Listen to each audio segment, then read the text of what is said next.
Well, I would like now to say something about the Reverend Peggy Newell Lewis. And I'm always very conscious at this point in the funeral service, whoever is being brought into this building, that I cannot do the person justice. I cannot do justice to this precious life that has been and that we're giving thanks for. How much more, dear friends, can I not do justice to the Reverend Peggy Newell Lewis? I just trust that you will fill in the gaps for me in Jesus' name. I said to Mrs. Lewis, wouldn't it be better if Raymond did this part? And she said, no, I want you to do this, because she had another thing lined up for Reverend Raymond Vincent there, you know. And I don't know why, you know. I think she probably thought it would be good for me or something, but, you know, that was her way, wasn't it? So I will do my best. Well, Mrs. Lewis was born in Blaenau on the 23rd of June, 1906. Just 2 weeks before my own mother was born, she was born. Her mother was 30 and was 20, when she was born, and she was ecstatically happy, apparently, because she had this wonderful little girl. But she developed a fever, and the midwife had been a carrier of this fever, and 6 women attended previously to Mrs. Newell had actually died. During that awful time, Peggy was taken into the care of Auntie Maggie, the wife of her mum's brother, Charlie.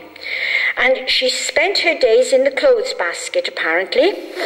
And then when Uncle Charlie came home from the colliery, tied in a shawl wrapped around him so that she would not fall out if he went to sleep. I think he worked quite hard in the colliery. Her mother's life, she said, was saved by a doctor from Six Bells who a relative managed to persuade to go to Blaenau and attend Mrs. Newell. About a year later, they moved to Six Bells so that her father would be nearer to his workplace.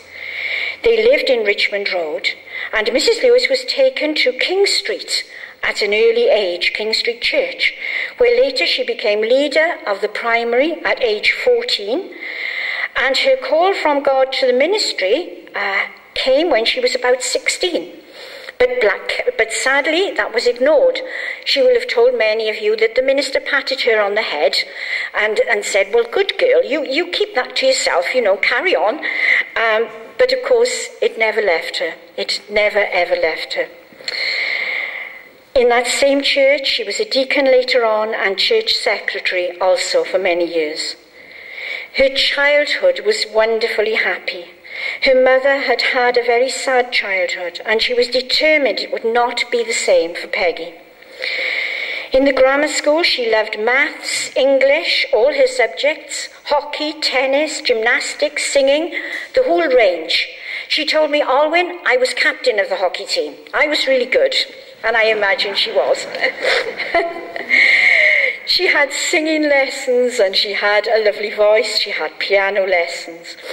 And, you know, she told me that when they were in Alexandra Road at the top there, her father kept canaries, and she loved to hear the birds singing. And I'd like you to picture her walking up the steep steps up the garden, and apparently there was a huge tree there in the garden. And she would sit under the tree and listen to the birds singing. Well, her first job was in the post office. She started on the lowest rung of the ladder, and many exams followed. And I know that her father had to take her up to the GPO office in London. Later, she worked in Whitchurch near Ross, and then in the Worcester office.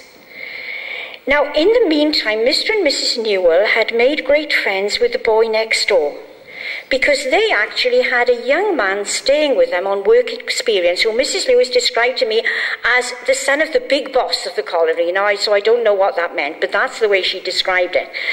And he was staying with them, and he made friends with the boy next door, and so they often used to come into Mr. and Mrs. Newell's house. On one visit home, Margaret Jane met them both. And I imagine they must both have fallen in love with her.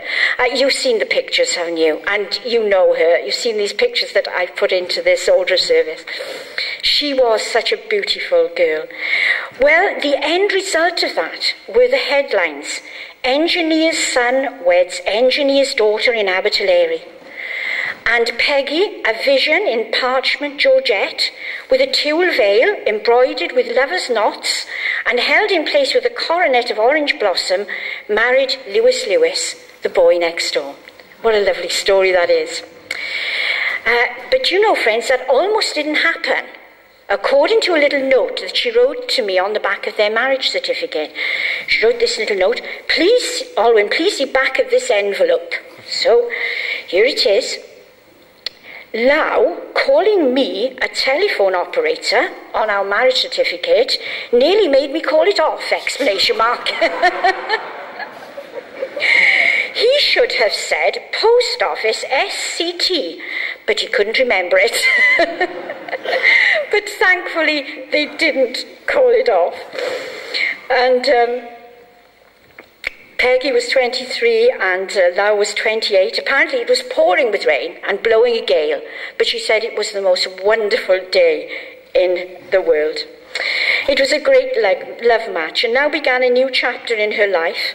A member of King Street asked her to join the Old Tillerian Dramatic Society. There she had many leading roles, and next she went as a pupil to Marion Rathbone, ex-wife of film star Basil Rathbone, and she studied for a diploma of Associate of the London Academy of Dramatic Art, and then became a registered teacher of the Academy. It was no mean feat. Perhaps many of you have been her pupils. She was a wonderfully acclaimed teacher of elocution, speech and literature, and became a popular adjudicator at an Eisteddfod. I have a little cutting of when she was presented, a newspaper cutting, to the Princess Royal at Caerphilly Castle. They were carrying out a production of Macbeth, and Mrs. Lewis was taking a leading role in that, and she was presented to the Princess Royal. Mrs. Lewis lived through 2 world wars. As the most senior person in the post office, it was her job to take the telegrams, and she said how heartbreaking it was when they came through killed in action or taken prisoner of war. Many messages like that she took at that time. Well, at the end of the war, everyone began picking up the pieces, and Peggy's teaching expanded. She became secretary of King Street, and there were 18 deacons in that church at the time. And Mrs. Lewis, took it on. I think when she went there and said, they wanted a secretary, and God had spoken to her about this, and she went, and they were, quite taken aback at first, but then, of course, they realised what they had, I think. Then she was invited to be a magistrate, and she remembered the great day, accompanied by Lau and her mother, that they went to Newport Crown Court. And many of you, if you've spoken to her, will have heard her describing this. And where then she said, "I gave my allegiance to the Queen."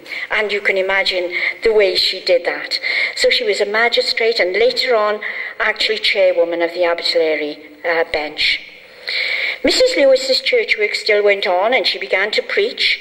In her usual thorough way, she wanted to prepare herself to the best of her ability.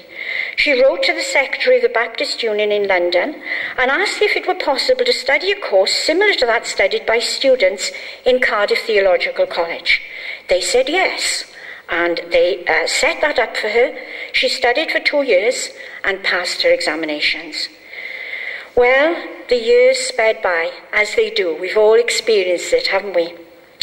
She said, "I was teaching, I was preaching." And now it was January 1965. I was 58 years old. Would any church ever take me to be their minister now? But still she had that hunger in her heart. And so she prayed this prayer: "Dear Lord, if you do not want me to be one of your ministers, take this hunger out of my heart."